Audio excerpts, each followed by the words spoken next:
Vamos chamar aqui o Fábio Shapiro. O Oded está conosco, tá certo? Fábio, boa noite. Um feliz ano novo a você. Você se encontra aí conosco, quero te ver. Tá aqui. Boa noite. Você está em Tel Aviv. Como é que está a situação aqui? Há um certo alarmismo em razão do atentado terrorista, porque a gente sabe, os sistemas antiaéreos de defesa, David Sling, Arrow, Iron Dome, são suficientes, por enquanto, para conter os ataques aéreos. Agora, o ataque invisível terrorista sempre preocupa. Como é que está nesse momento você, sua família, a situação de preocupação aí geral? Gostaria de te ouvir. É nessa mesma leva. Estamos aqui, acabamos de sair do jantar de Rosh Hashanah, do Ano Novo Judaico, e alarmismo em relação a ataques não há. O que tivemos hoje foi uma nova leva de foguetes vindo do Hezbollah, do Irã. Não chegou a ter casualidades, mas ninguém espera que os mísseis israelenses do Arrow, do David Sling, não sejam capazes de levar a uma ameaça, seja dos Houthis, do próprio Irã ou do Hezbollah. A questão maior é essa que você havia falado, terrorismo interno. O Hamas acabou de anunciar faz pouco tempo que o atentado que aconteceu em Tel Aviv, que matou 7 pessoas e deixou mais feridos, veio de um membro deles de Hebron, e é isso que dá medo, não só na gente. Muitos amigos meus no Brasil, nós tivemos reportes de potenciais ataques em outras embaixadas israelenses pelo mundo, ou principalmente comunidades judaicas, pelas grandes festas. Tem muito pessoal da comunidade judaica do mundo que vai para suas grandes sinagogas, então todo mundo está esperando por uma maior segurança interna, seja tanto aqui como nas comunidades externas pelo mundo. Bom, Fábio, nós vamos fazer o Diogo da Luz se encontra aqui. A sistemática do nosso programa você deve ter assistido, é uma mesa de debates com especialistas, sobretudo nessa região do Oriente Médio. O Oded Lugasse, que eu considero um herói, porque ele alargou tudo o que estava fazendo no dia do atentado, foi socorrer vítimas, recolher pedaços de corpos que lá se encontravam naquele atentado terrorista horrendo. O Diogo da Luz vai fazer uma pergunta a você agora, nós vamos girar aqui o debate, depois eu vou chamar o Oded para te fazer interagir com você também, os dois aí em Tel Aviv. Por favor, Diogo da Luz. Fábio, um ótimo ano para vocês, que seja muito melhor do que esse que está acabando. E eu queria saber de você, exatamente nesse momento, depois desse ataque intenso ao Hezbollah, e na minha percepção aqui à distância, extremamente cirúrgico e preciso, começando com aqueles pagers, depois os rádios comunicadores, e no final eles tiveram que usar os celulares e aí mostraram onde estavam, né? Então parece que foi muito cirúrgico. A sensação de vocês é de mais tranquilidade agora ou uma impressão que terão ainda alguns meses de muita pressão para depois poder atingir a possibilidade de discussão de paz? Nesse momento, já foi abandonado muito das discussões de paz e de uma possível acordo por troca de reféns aqui. Antes dos ataques, tiveram muitos protestos contra o governo do Netanyahu em Tel Aviv mesmo, e agora nós vemos menos isso porque Israel está meio que virando essa chave da guerra, tendo um pouco mais de liberdade para atuar. Sim, existe o medo do Irã, mas nesse momento estamos mais tranquilos sobre essa questão. Muito bem. Maria De Carli, sua pergunta para o Fábio Shapiro. Oi, Fábio. Boa tarde, boa noite aí para você. Feliz ano novo. Sinto estarmos falando nessa ocasião tão dramática e triste, né? Ninguém merece viver uma guerra. Eu queria perguntar em relação aos jovens de Israel. Afinal de contas, você falou aqui, né, que a questão dos protestos contra o Netanyahu diminuíram com a escalada da guerra. Eu queria entender como é que está a população jovem, como é que eles enxergam essa guerra, qual é a opção, como é que eles enxergam a posição do Netanyahu e as medidas que ele tem tomado. Pouco se fala sobre a nossa geração e a gente sabe que o exército, né, existe o alistamento obrigatório dos jovens, né, todos têm que se alistar em Israel, me corrija se eu estou errada. Então eu quero muito saber como é que está sendo os jovens diante desse contexto atual e se eles têm uma visão positiva ou negativa de tudo isso, como é que está no geral. Obrigada.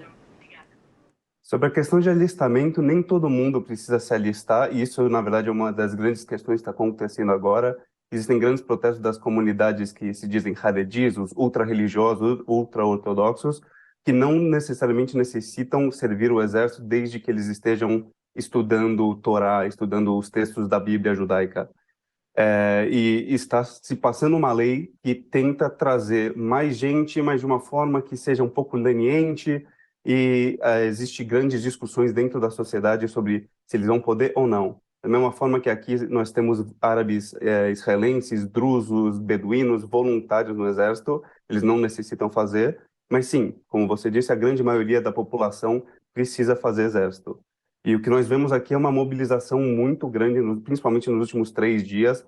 Eu mesmo recebi chamados, minha unidade não me chamou especificamente, mas tem outras pessoas que estiveram na minha unidade que falaram: a unidade paralela nossa está chamando gente para ir para o norte, para Ramat Golan, para ir para a fronteira com o Líbano. Então, existe uma grande mobilização de todos os reservistas nesses últimos dias. Não sabemos se vai durar tanto.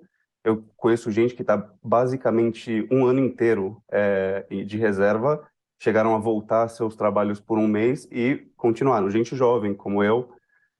E nós vemos realmente uma divisão dentro da sociedade. Se você pegar o pessoal de Tel Aviv, mesmo em Tel Aviv, existe um pouco de diferença entre apoiadores e contra o governo do Netanyahu.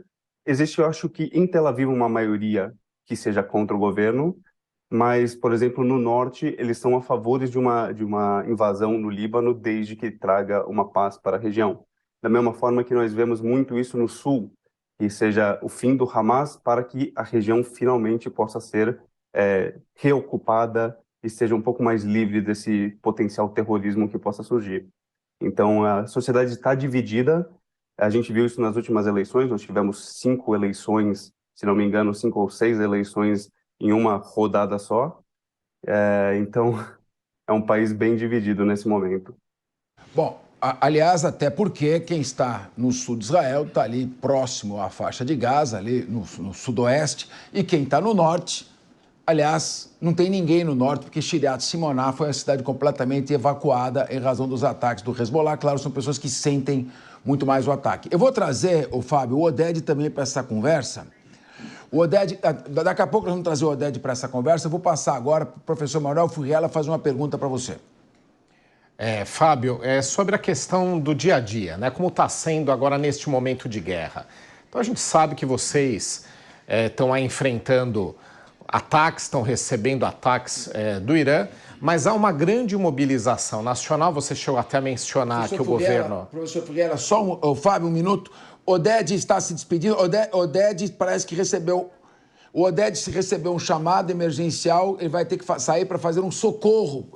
Sempre aqui é o fato quando está ocorrendo. Ele está saindo numa emergência para um socorro. Não sabemos exatamente ainda o que aconteceu, por isso mantenha a pergunta, professor Manuel Furriela, diretamente para o Fábio Shapiro. Só uma informação que veio agora nesse instante. Professor.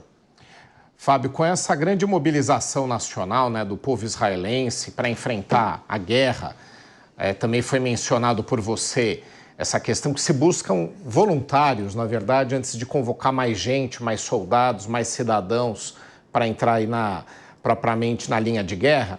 Queria saber das questões cotidianas, abastecimento, funcionamento da economia, serviços públicos, né? Como está o dia a dia? O país está muito, não só mobilizado, mas ele está muito impactado com esse conflito, ou se consegue manter em certo nível algum grau de normalidade nas questões mais cotidianas?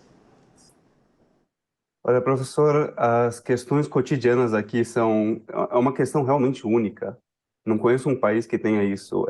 Aconteceu até antes da guerra, antes de tudo, eu fui encontrar uma delegação de deputados brasileiros que vieram para Israel, e eu passei pela entrada de Jerusalém, onde no dia anterior havia um atentado que um terrorista tentou esfaquear uma pessoa. No dia seguinte, na hora seguinte, já tinham limpado, socorrido a pessoa, levado, e estava tudo normal. A questão aqui é a mesma. A guerra no começo, sim, nos primeiros 2, 3 meses, deram muito medo nas pessoas, se saiu um pouco de uma rotina. Só que eu conheço gente aqui que na primeira sirene estava chorando. Hoje, no ataque do Irã, ontem no ataque do Irã, estava com um copo de vinho na mão, falando, mais um dia. virou muito cotidiano essa questão. A gente confia muito na polícia daqui, a polícia ela age rápido. Ontem, por exemplo, teve o atentado, os terroristas já foram neutralizados nas hora e meia seguintes ao atentado. Então, sempre ocorre muito rápido, os socorridos já vão direto para o hospital.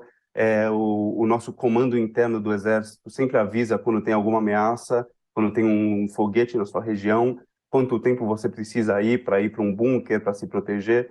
Então, já virou cotidiano. É meio triste que seja essa a situação do país, mas as pessoas já aprenderam a conviver com isso. Você pode ver que amanhã, quando tiver sol, vai ter gente indo na praia, vai ter gente continuando as vidas delas, porque viver com medo, Israel não consegue.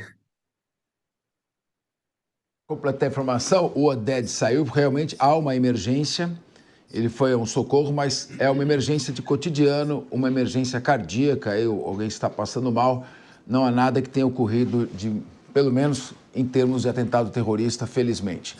O professor José Milagre vai endereçar uma pergunta a você, Fábio Shapiro. Fábio, primeiramente, obrigado por nos receber e por esclarecimentos importantes sobre o estágio atual desse conflito, né? Mais um capítulo triste nessa longa jornada de conflito entre Israel, Irã, Hezbollah.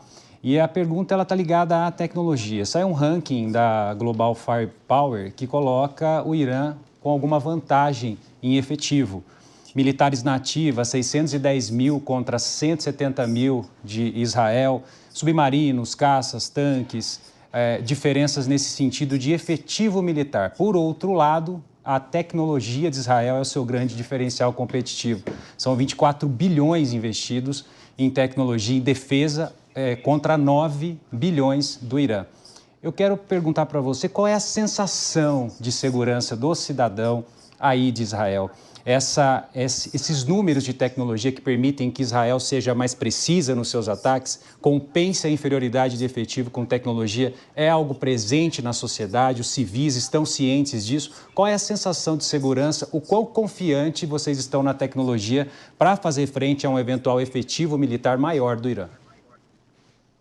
Olha, professor, essa é a grande pergunta da história de Israel. Esse país ele viveu rodeado por inimigos e aos poucos foi fazendo paz com eles. Desta mesma forma, os exércitos inimigos tinham muito mais força, muito mais e até tecnologia, mas a forma de trazer a tecnologia para a prática foi o que Israel realmente conseguiu mudar no mundo. Seja armamentos, tecnologia, inteligência. Realmente é uma coisa que até com ataques do 7 de outubro, a população inteira ficou com medo. Você tinha bilhões de dólares investidos em um portão que na hora que tinha que funcionar, não funcionou. Daí acontece que em uma semana, Israel consegue incapacitar e eliminar a grande maioria do grande pessoal, dos grandes oficiais do Hezbollah, em um ataque de BIP explodindo. São coisas que não se esperava e que, tanto como eu havia falado, que diminuiu um pouco com a escalada os protestos, não foi por medo de atentado, porque os protestos continuaram mesmo com atentados rolando, mesmo com foguetes vindo seja do norte, seja do sul, foi porque realmente foi algo que pegou todos de surpresa. É uma inteligência absurda. Quem colocou o próprio Irã acuado. Você vê que o Ayatollah já está direto no seu bunker. E Israel continua vivendo normal. Hoje mesmo recebemos uma informação do exército do Irã que eles marcaram, da mesma forma que Israel tinha uma lista de todos os chefes do Hezbollah e quem acabava sendo eliminado, quem que continuava sendo chefe de certos comandos do exército do Hezbollah, o Irã colocou. A diferença é que nenhuma dessas pessoas está escondida, nenhuma dessas pessoas está no bunker, continuam ativas nos seus mandos e realmente não existe esse medo de que não somos capazes o suficientes. Eu estava escutando um pouco do Oded falar sobre uma resposta dos Estados Unidos, o G7 mesmo falou que ia ter sanções contra o Irã sendo armadas, eles ainda estão checando o que vão fazer. Os Estados Unidos falou que vai ser parte ativa da resposta ao Irã, falou que Israel não pode atingir alvos nucleares, mas, ao mesmo tempo, abre muito essa possibilidade de, ok, o Irã não conseguiu atingir grandes alvos, embora saiba onde eles estão, e Israel avisou que sabe onde estão todos os alvos do Irã e só estão esperando a hora certa. Até agora, Israel não atacou o Irã, embora o Irã, na própria ONU, tenha mandado uma notificação falando que foi em legítima defesa. Do que eu ainda não sei. Professor Manuel Furriela, sua pergunta para Fábio Shapiro, depois Diogo da Luz e Maria De Carli. Fábio, também um outro ponto que eu acho que é interessante, né, que eu gostaria de te ouvir localmente. A gente sabe que desde que Israel foi fundado, judeus do mundo inteiro, ou muitos judeus mundo afora, mudaram para Israel. Então, é um país diverso em termos de nacionalidade. Tem uma identidade comum, cultural, religiosa, mas, né, são pessoas de vários países mundo afora. Nos últimos anos, esse fluxo aumentou novamente. São ondas, né? A gente sabe que todo ano tem, mas em alguns anos você tem episódios onde uma quantidade maior de judeus mudam propriamente para Israel. Você acredita que por conta desses tantos conflitos recentes, principalmente aí agora vai completar um ano do ataque terrorista, você percebe uma diminuição no fluxo de pessoas mudando para Israel e o efeito também contrário, mudando para outros países? Você acha que abalou um pouco esse fluxo ou ainda há um grande engajamento, né, nessa ida a Israel, até mesmo para apoiar o país neste momento? Sim, é realmente uma questão um pouco irônica que o país que entra em guerra recebe um fluxo maior ainda de pessoas. Não só por questões do país acolher muitos judeus do mundo, mas as questões relacionadas às guerras, se viu um aumento gigantesco de antissemitismo em todo o mundo. No Brasil, saíram reportes, na Argentina, nos Estados Unidos, na Europa, e você vê uma população gigantesca, franceses, americanos, até brasileiros vindo para Israel nesses tempos de guerra. Fora isso, como você havia falado, tem muitas pessoas que estão vindo aqui como reservas. Eu conheço gente que estava nos Estados Unidos, morando, estudando, e falaram, ok, primeiro avião que eu posso levar, vamos de volta. Eu estava falando com um dos nossos entrevistados no nosso canal de televisão, i24 News, aqui em Tel Aviv. Era um argentino chamado Lucas Liora. Ele também é responsável de segurança, estava ajudando a fazer a segurança de alguns eventos na Argentina. No dia 7 de outubro, ele viu tudo que estava acontecendo, a passagem dele foi cancelada. Falaram para ele, se você arrumar um jeito de Buenos Aires para São Paulo, para o Rio, e do Rio para Israel, nós conseguimos o voo para você. E ele conseguiu um voo para o Rio e veio para Israel para servir no exército. No dia seguinte, ele estava de reserva. Fora isso, eu conheço gente também, brasileiros, que foram com voos para o Brasil no primeiro momento, com medo do que podia acontecer desde o 7 de outubro, e quando chegaram no Brasil falaram, o que eu estou fazendo aqui? E voltaram. Muita dos pessoal que saiu por medo do que estava acontecendo voltou. Então, nessa questão, a gente vê a população de Israel aumentando mesmo com todas as dificuldades. Muito bem. Olha, querido Fábio Shapiro, nós temos algumas perguntas sobre como estão a rotina, o cotidiano e, sobretudo, a convivência entre israelenses judeus e israelenses árabes nessa que é uma democracia Israel. Fábio Shapiro, é o seguinte, o Diogo da Luz quer fazer uma pergunta, eu vou emendar a minha e ele vai fazer a dele junto, tá? Existe entre algumas pessoas certa desconfiança. Nem sempre o clima é o clima de Tel Aviv. Você tem ali a região da Cisjordânia, num conflito muito grande entre os colonos e os palestinos, a região ali do sul, regiões mais afetadas, em que realmente há um clima de desconfiança recíproca. Como é a convivência num país democrático, aberto, que todos têm direito de voto, entre os israelenses árabes e os israelenses judeus? Os israelenses judeus mais, eu diria, religiosos e aqueles mais laicos. Como é que é essa miscelânea num momento como esse? A união ou a desconfiança mútua? Diogo da Luz pode emendar ele se ele responde a mesma pergunta, as duas perguntas num momento só. Capês, era quase a mesma coisa que eu queria dizer, inclusive, porque me intriga muito saber, com o atentado que houve agora, depois de um ano de tantas bombas, tantas brigas têm acontecido, tanto ataque contra vocês, esse convívio é bom? E outra, nunca tinha ouvido falar de um país que no estado de guerra não tivesse escassez enorme, aumento de preços e desequilíbrios. Reforça pra gente essa ideia. A vida segue tranquila quando não tem bomba para os civis? Ok. Primeiramente, sobre a questão, sim, existe um certo desconforto dependendo de onde você está. Se você está na Cisjordânia, dentro da Cisjordânia, existe sim lugares específicos que são um pouco complicados de tratar. Existe a cidade árabe de Huwara, que foi criada ao meio de uma estrada importante que ligava o norte ao sul da Cisjordânia, e ao norte dessa cidade alguns assentamentos. Essa cidade ficou conhecida muito por vários atentados que ocorreram ainda no passado, em que morreram famílias inteiras de israelenses, colonos na região, e essa cidade também teve suas casas ateadas a fogo por outros colonos. Então, para dizer que não existe nenhum conflito, não é verdade. Existem conflitos dentro dessas áreas principalmente. Mas na área geral de Israel, no que não é considerado ou Cisjordânia ou Gaza, o conflito não se vê. Existe, sim, às vezes uma desconfiança que vem com o atentado, mas logo passa.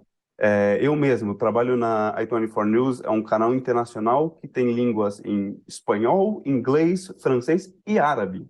Temos um time inteiro que traz as notícias sobre Israel, desde Israel em árabe. O chefe do canal internacional também é árabe. Todos nós nos tratamos muito bem, com uma cordialidade. De certa forma, eles também falam alto, gostam de brincadeira, gostam de falar besteira. Todo mundo se diverte. A visão dessa sociedade é um pouco... Todo mundo está junto aqui. Eu tenho meu pai, por exemplo, ele é médico, e uma grande parte da população aqui, seja de médicos ou enfermeiros, é árabe. E as pessoas se confiam umas nas outras. Não existe realmente... Existe, claro, uma desconfiança que às vezes vem e vai, mas no dia a dia não se vê tanto.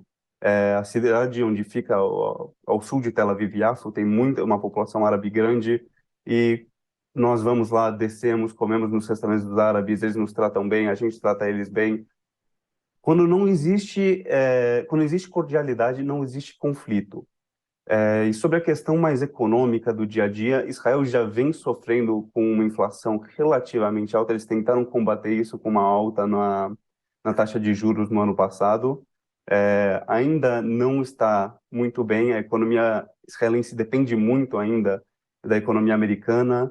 E sobre isso, você vê as questões de preços mais altos, mas mesmo assim, questão de óleo continua vindo, temos gás natural, petróleo vindo de poços que foram recém-descobertos e vieram numa parceria junto com os Emirados Árabes, Itália, Grécia, Chipre. A parceria entre os países da região ainda existe, vem muita importação, vem produtos até do Brasil, muitas vezes para cá. Então, o dia a dia continua. Os preços são um pouco mais caros, mas não tão mais caros quando era antes.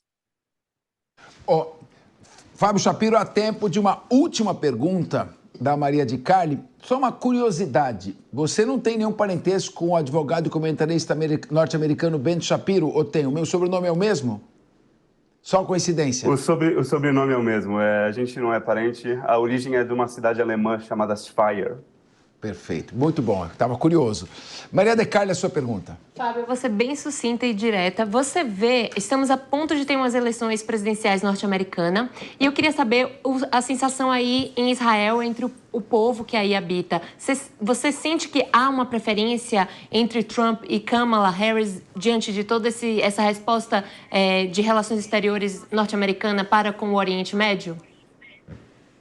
Sim, e funciona relativamente da mesma forma como eu falei dos protestos pró ou contra o governo. O pessoal contra o governo, liderados pelo líder da oposição Yair Lapid, é mais a favor de Kamala e do Biden. Ele mesmo foi até o Departamento de Estado americano no último mês para falar com o Antony Blinken, o secretário de Estado. Eles são mais progressistas.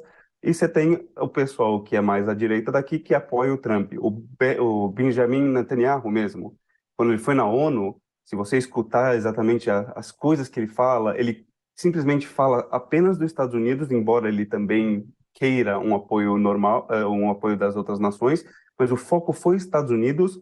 E quando ele trouxe a questão do Hamas ou Hezbollah atacando Israel, ele trouxe simplesmente algo como: imagine se o México atacasse San Diego, atacasse o Texas e outros lugares. Então, o próprio governo, de uma forma um pouco leve, um pouco nas entrelinhas, já falou que está apoiando Donald Trump. A meu ver, a situação acaba sendo por duas. Se houver uma vitória da Kamala Harris, vai haver um cessar-fogo. Israel não vai conseguir brigar também com os Estados Unidos para chegar nesse ponto. E se o Trump for eleito, muito provavelmente a guerra vai continuar numa escalada que provavelmente vai ser rápida, precisa, contra os inimigos regionais para que se possa acabar com a guerra. Razão pela qual Trump é o favorito se fosse uma eleição em Israel. O Fábio Shapiro, quero agradecer muito a sua participação, reiterar um feliz ano novo a você, uma boa noite, que todos fiquem em segurança, que haja o mínimo de casualidades entre civis inocentes, seja em Gaza, seja no Líbano, seja em Israel, em qualquer local do mundo. Uma boa noite para você e muito obrigado pela sua participação. Nós vamos encerrando agora o programa de hoje. Eu agradeço a essa audiência. E agora vocês viram com 3 em 1. E hoje estamos com ela, a Soraya Lawande. Bom programa para vocês. Obrigada, Capês. Boa tarde para vocês aí do Linha de Frente.